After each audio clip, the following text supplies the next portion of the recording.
Pessoas que dão o que pensar, um programa de entrevistas da Tribe Mineira, convida hoje, com muito orgulho e com muita honra para nós, o querido Sérgio Moreira.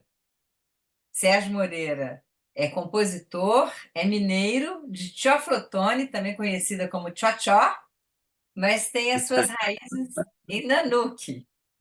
Então, eu vou pedir que Certo. Sérgio fale um pouquinho de si via música para a gente conversar. O que você acha, Sérgio? Maravilha. É assim que a coisa se estabelece. Primeiro, um prazer enorme estar aqui, não é? Batendo esse papo com você, que é sempre, sempre imenso. Veio muito, muito importante e que traz luz sobre muitos assuntos e muitas coisas da vida, né? Eu sou assim, desde menino, desde menino. E tem uma canção que é uma parceria minha com o Kiko Ferreira, eu acho que exemplifica muito. E diz assim: de vez em quando é preciso passar a limpos escuros, redefinir a medula, orientar a viagem. De vez em quando é preciso teimar com os mesmos insanos, rasgar as vestes douradas, ouvir a voz do trovão. De vez em quando é preciso insistir nas rimas pobres e esquecer as causas nobres, caminhar com os pés no chão e navegar sempre que preciso e viver sempre que possível e despertar o coração. E eu acho que explica um pouco a É, letra do Kiko Ferreira, não é? Mas você me perguntou, em princípio, como é que eu iniciei nisso tudo, não é assim? Pois é, na verdade, eu não tinha interesse em ser músico. Eu me lembro que a primeira vez que eu vi um instrumento musical de pertinho foi eu tenho três irmãs do primeiro casamento do meu pai. Então essas três irmãs aqui cuidavam de mim, né, quando eu era bebê e essa coisa toda. E ali por volta dos 5 anos de idade, um dia apareceu um violão lá em casa. E essas meninas elas tinham um quarto delas específico das três. E um dia eu entrei no quarto, assim, vi o instrumento em cima de uma cama e eu fiz simplesmente assim. E eu achei aquilo mágico. Eu falei, que coisa linda. Mas depois eu não falei mais nada com ninguém. E foi ali, e elas cantavam à noite, elas cantavam em três vozes, né? Elas cantavam coisas lindas. Você imagina, Nanuque, em 1958, 59, né? Por aí, e elas cantavam vento que balança as palhas do coqueiro, vento que encrespa as ondas do mar, vento que assanha os cabelos da morena e traz notícias de lá. Então, você imagina, naquela noite de Nanuque, que não tinha luz na época, então era tudo a lampião, e elas cantando, não tinha acompanhamento de violão. O violão apareceu lá de algum amigo, alguma coisa, elas não tocavam. Mas eu fui sendo criado assim, criado por mulheres, né? E naturalmente a minha sensibilidade ela ficou diferenciada mesmo. E eu fui seguindo o meu caminho e até que um belo dia eu eu fui lá em Nanuque tinha um serviço de alto-falante e eu fui até a cabine do locutor do alto-falante e eu pedi a ele para eu trabalhar com ele, porque eu achava bonito. Assim, ele trabalhava num cubículo onde tinha um toca-discos, um microfone E ele ficava, o senhor Antônio, senhor Oliveira Lima, e ele era gordo assim. E aí eu entrei na cabine e falei assim, senhor Oliveira, eu queria trabalhar com o senhor. Ele falou assim, olha, meu filho, aqui não cabe nem eu direito, né? Como é que a gente vai trabalhar aqui dentro dessa cabine? Mas eu tenho uma notícia para te dar. Eu falei, o que que é? Ele falou, nós pedimos autorização para instalarmos a radiodifusora de Nanuque.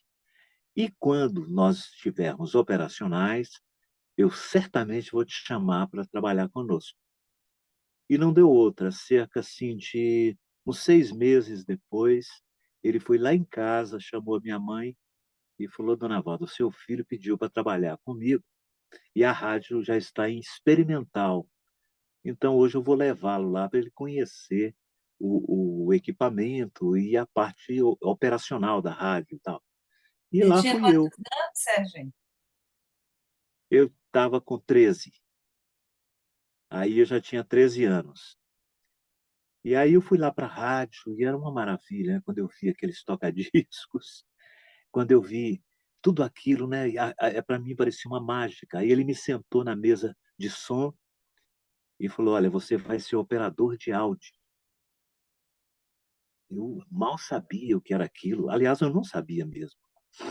E aí ele me sentou e falou: Olha, o disco você coloca assim. Aí ligou o toca-discos, colocou um disco no prato, pegou o braço do toca-discos, né? Colocou sobre o disco, e aí a música começou a tocar. Ele falou: É isso aí, nós estamos transmitindo. Aí eu sempre fui curioso, né? Menino curioso. E ali, para mim, foi o meu mundo. Fiquei ali 2 anos e no final eu cheguei a ter um programa meu. Aí era operador de áudio, depois virei operador de áudio mais locutor, disc jockey, né? E aí, quando foi em 72, apareceu a oportunidade de eu vir morar em Belo Horizonte. Claro, eu já estava todo apaixonado por rádio, já queria seguir na coisa do rádio, e eu queria ser que é técnico em telecomunicações e formado em Santa Rita do Sapucaí. Esse era o meu pensamento. E eu vim para cá, para Belo Horizonte, cheguei aqui no dia 1º de janeiro de 1972, e aí fui estudar no Colégio Estadual Central. Só que o Colégio Estadual Central era um berço de cultura e pessoas em movimento, aí já entra a questão do ativismo político, não é? E ali eu fui tendo contato com esses colegas da época, né? O meu amicíssimo, né? Saudosíssimo Leri Faria, e, e aí tinha Flávio Venturini, não é? O Cláudio Venturini, quer dizer, já tinha toda uma formação de pessoas ali, o Clube da Esquina, e eu fui tomando contato, eu saía com o pessoal, matava a aula, ia lá para Santa Teresa para ver show do Lô Borges, não é? Que era garoto, o Lô já era um sucesso, né? Em 72, eles já eram um sucesso em 72, mas a gente ficava ali por perto e tal, vendo aqueles caras. E eu fui me envolvendo nisso, envolvendo, porque eu já era cantor quando eu cheguei para cá. Eu esqueci de te contar essa parte que eu era cantor. Eu era crooner aos meus 14 anos, eu era crooner no conjunto lá em Nanuque. O Kruner Mas não era disso. o É o Kruner é o cantor, vocalista, é o cantor. Aham. é o vocalista, é. Essa Eu palavra era sumiu, né? A gente não ouve mais Kruner. o crooner. Crooner é muito assim dos anos 60, 70, 50, né? Os grandes crooners, né? E aí pronto. Eu vim e comecei, e aí logo conheci mais alguns colegas que gostavam também de tocar, e aí formamos um grupo. O primeiro grupo que é a Nuvem de Gafanhotos. E a Nuvem de Gafanhotos assim, realmente ela foi censurada na primeira, assim, porque tinha que ir lá na censura federal levar as letras das músicas. E lá tinha umas moças, né, assessoras, que era um absurdo o negócio. E ela virava para mim e falava: Você tem uma mania de falar uma coisa que quer dizer outra, né? Você acha que eu não percebo? Eu falei: Engraçado, você percebe, não é? Mas eu era um menino de 18 anos, 17 para 18 anos. Então eu ficava naquele conflito, sabe? E a Nuvem de Gafanhotos realmente foi uma ópera. Eu escrevi uma ópera, que é a invasão dos gafanhotos no Aldeota espanhola, entendeu? Então ela fala assim: um dia o azul do céu enverdeceu e a nós aqui na terra espantou. Ninguém sabia se o verde que vinha trazia a força mágica que nenhum de nós ainda tinha. Só depois de vermos o verde dessa terra destruir o verde virgem, perdemos a esperança que tínhamos e passamos a lidar com gafanhotos. Aí ela falou que eu estava querendo falar uma outra coisa. Verdes eram as E ela estava fardas coberta de razão. militares, né? Então, eu tinha certeza, mas eu morria de medo, porque eu já tinha ali dentro do colégio estadual históricos de pessoas que tinham sido presas, não é? Torturadas, né? Amigos. E eu vou te confessar, eu tinha muito medo, não é? Até que um dia eu morava com uma tia minha, e aí um dia a minha tia chegou para mim e falou: Sérgio, o negócio é o seguinte. O doutor Davi Azan ligou para mim. Aí eu tremi, né? Davi Azan era o diretor do DOPS aqui em BH. Ele falou: Ó, Marlene, eu te conheço, tá? Eu só não chamei aqueles meninos porque eu sou seu amigo. Ó, veja bem a situação, né? Aí eu tirei o pé um pouquinho, mas continuei a compor minhas canções, as canções que falam de liberdade, que falam, não é, do melhor para todos. E é isso. E fui, sempre cantando, aí fui conhecendo coisas, a nova trova cubana, eu fui me libertando cada vez mais, não é? Daquele medo. Hoje não tem mais medo, não. Hoje eu estou na guerra mesmo. E, Sérgio, como é que você acha que a sua música influencia as pessoas, né? Porque o nosso programa é Pessoas que dão o que falar. Desculpa, que dão o que pensar. Olha, Eu fiz uma paródia, estou errando a minha paródia. é isso aí.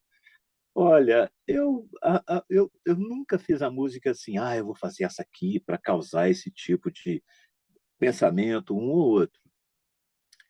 Mas eu sempre fui influenciado por pessoas que dão o que pensar.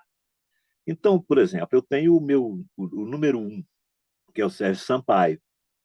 O Sérgio Sampaio é o que dá para pensar mesmo, né? Ele está lá no alto do pódio desses todos.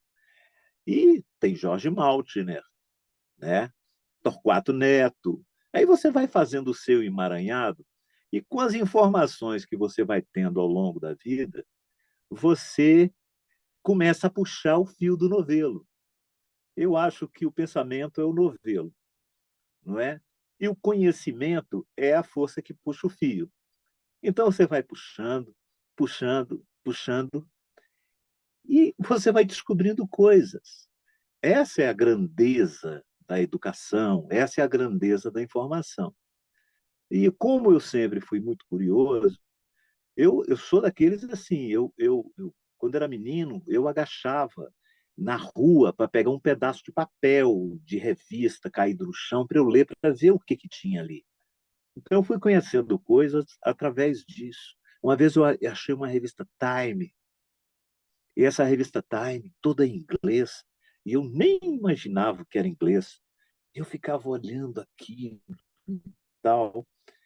E aí, lá no meio, tinha uma fotografia de um conjunto brasileiro. Eu só consegui entender que era um conjunto, era uma Brasília, eu já sabia o que era, e estava escrito lá Sivuca. Aí eu falei, Sifuca, eu não sabia quem era Sifuca, ainda garoto. Aí um dia eu fui perguntar quem era Sifuca, né, para mim. Aí alguém me falou, não, Sifuca é um grande músico brasileiro, mora nos Estados Unidos e tem um conjunto chamado Rainbow. Aí você, e aí você vai puxando o novelo, vai puxando, e o novelo, o conhecimento está lá, o novelo não acaba, né? E aí eu fui montando essas coisas todas, e aí as canções saem naturalmente assim, para se pensar a respeito. E eu gosto muito que isso aconteça. Quando eu cheguei para cá, eu compus coisas. É, é, uma das primeiras que eu compus, né, foi a Avenida Amazonas. Né? Na Avenida Amazonas, o meu coração despedaça. Meia-noite, domingo, e nenhum carro passa. Eu precisando tanto de alguém, e ninguém por ali. Sumiu aquele barulho infernal. Tudo são pingos de chuva caindo num corpo cansado. Tudo são pingos de chuva caindo num corpo cansado. Não é? Tudo questionando. Esses pingos de chuva, calor, sonho, né? Suor, enxurrada. Desce o passo, a voz e o corpo, rente a calçada. E a vontade de deixar-se escorrer, junto com aquelas águas, viajar por entre o meio-fio e a pista. Viajar no paralelo do chão e da vida. Você vê que já tem todo um pensamento aí dentro, né? Viajar no paralelo do chão e da vida. Então, toda essa montagem, né? essa questão da poética, tudo isso vem de um questionamento que começou no dia que eu fiz isso aqui, sabe? No violão.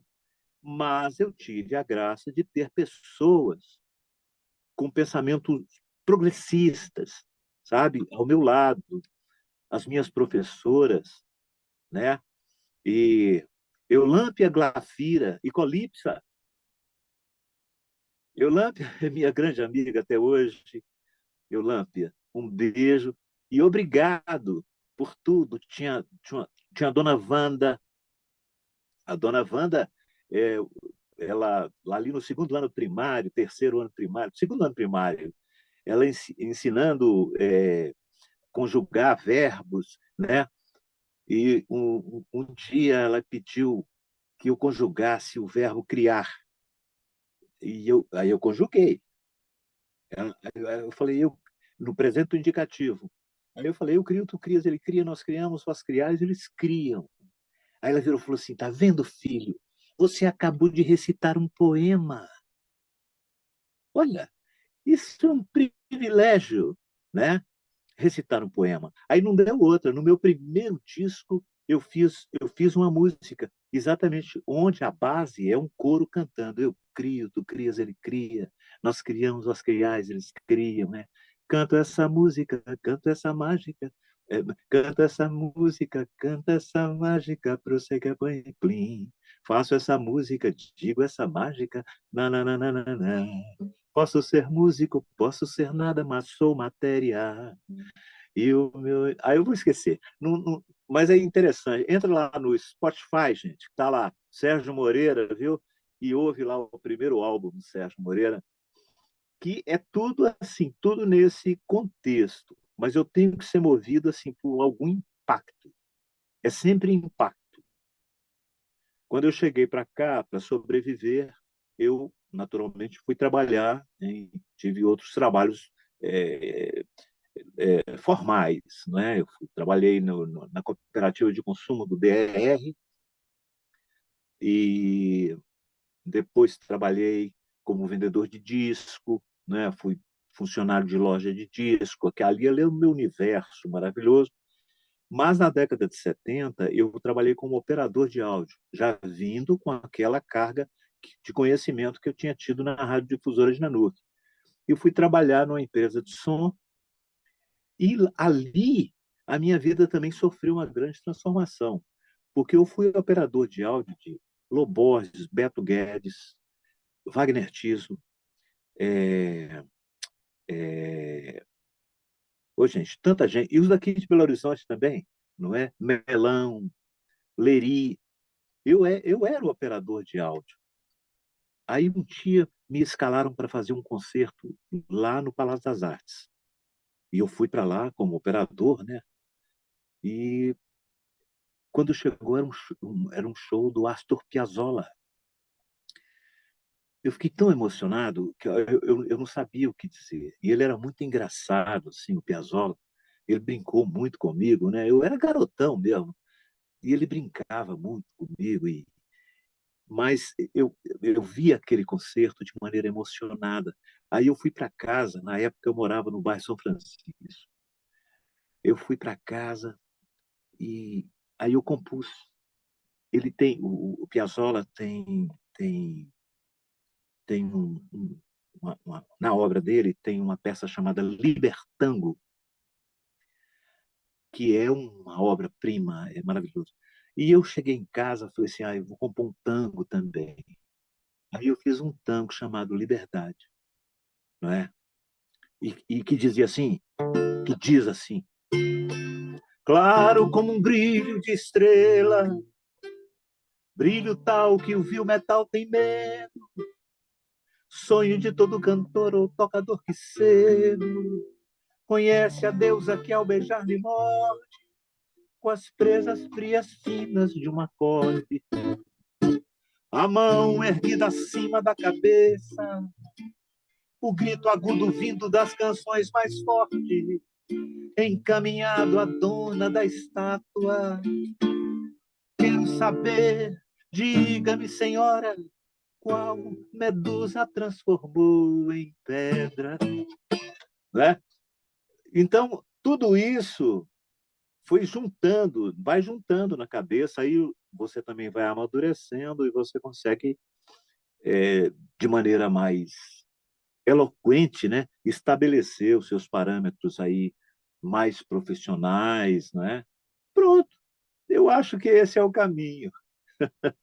É super legal porque você falou aquilo que eu estava, né, buscando nessas entrevistas, né, que é o novelo do pensamento, tanto daquilo que você viu lá no quarto da sua irmã, que era o violão, e que você, né, começou a história do Exato. desenvolvimento do modelo, quanto, né, todos os papeizinhos que a vida foi te trazendo, né, e te trouxe papelzões também, como o Piazzolla, né? Esse tango seu eu É, adoro, sim. esse tango é maravilhoso. Agora, E você, então, com pouco tempo de resto, o tempo voa, né, Sérgio? Essas mídias têm claro, pouco tempo para a gente colocar. Mas você acha que é difícil ser um compositor, um músico hoje? Que dificuldades tem? Porque você faz coisas lindíssimas, né? E o que você sente? Que as pessoas aproveitam e consomem? O Spotify ajuda? Como é que é? Me conta um pouco. a rede social ajuda bastante. Hoje você tem assim, o espectro é amplo, não é? Dentro da oferta. A oferta é gigantesca. A oferta de artistas é gigantesca. E, naturalmente, as pessoas têm a liberdade de fazer as suas escolhas. Mas escolhas também requerem conhecimento. Eu acho que a gente vê muita bobagem. Muita bobagem. Aliás, é a grande maioria. Tem muita bobagem. Mas quem sou eu para dizer que é bobagem o fruto da experiência do outro? Eu não vou fazer isso, jamais. Eu me formei o meu pensamento crítico e eu vou agindo diante do meu pensamento crítico. Eu não penso exatamente o que o outro vai pensar. Mas quando eu componho, normalmente é algo para se pensar. Então, as letras todas, não sei se é vantagem ou desvantagem, Mas quando eu faço é assim. Eu faço música sem preocupar se alguém quer ouvir. Eu faço música como quem toca num bar. Sei que as minhas palavras têm alguma coisa a dizer. Sei que o meu coração tem alguma coisa a calar. Mas o que eu posso fazer se tudo que canto quer mexer, ainda que um breve olhar? Chama-se um breve olhar. Então, mas eu acho que isso tudo é culpa muito é, da forma que eu fui, a ótica que eu fui colocando sobre esses que me influenciaram, não é? Então, quando eu falo de Sérgio Sampaio, por exemplo, é uma influência profunda, grande mesmo. A minha música é diferente da música dele, mas a influência dele é tá na cara, não é?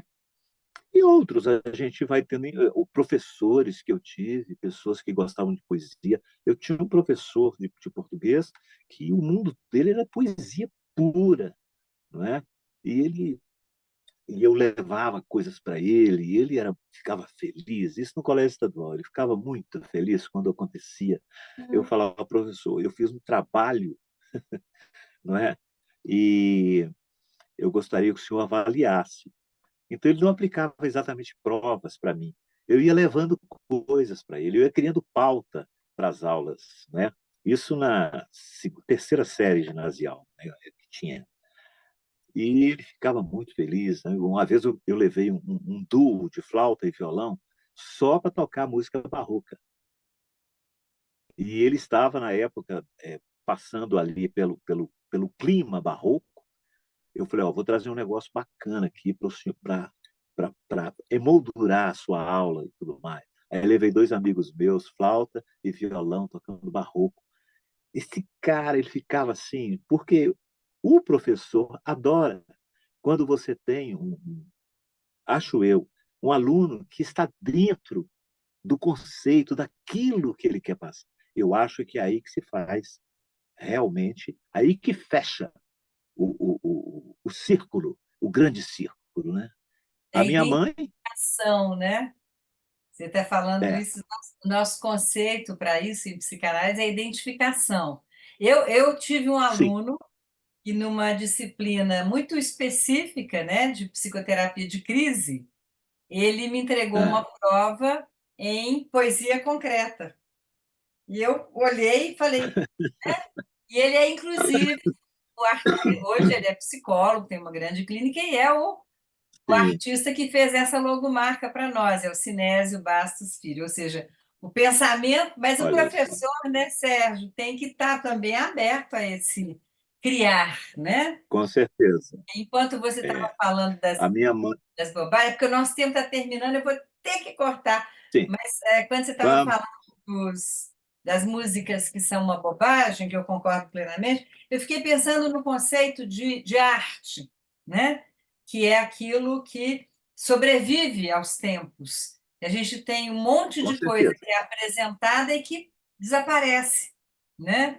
Então, eu fico pensando nessa a capacidade de pensar que a sua música leva, que a sua letra leva, né? Faz com que a sua arte seja eterna. Outro dia eu ganhei um CD de uma pessoa que não, até sabia que nós temos uma amizade, e eu te liguei, né? Falei, olha que maravilha, eu não conhecia. Então, você vê, vai fazer estar ao longo dos anos em outras tribos. Mas, Sérgio É. Moreira, eu tenho que te agradecer aqui em nome da tribo mineira, apenas por causa do tempo do YouTube. Mas a gente vai voltar a falar. E você tem algum projeto, vai apresentar algum show nesses tempos agora? Não, quer dizer, eu estou até querendo fazer um show assim de canções autorais, não é? E conversar com o público, igual nós estamos conversando aqui. Eu acho que isso ajuda a frutificar, ajuda a ampliar conceitos, não é? E formatos, e ajuda também o compositor, para ele também se ver diante daquele que vai gerar crítica sobre aquilo que ele está fazendo. Então, meu Quando projeto, por enquanto, é esse. quando você fizer, me avisa para a gente irradiar por aqui, tá? Beleza. Muito obrigado, Obrigada, Eliane. um grande beijo. E Beijo para todos. Oi?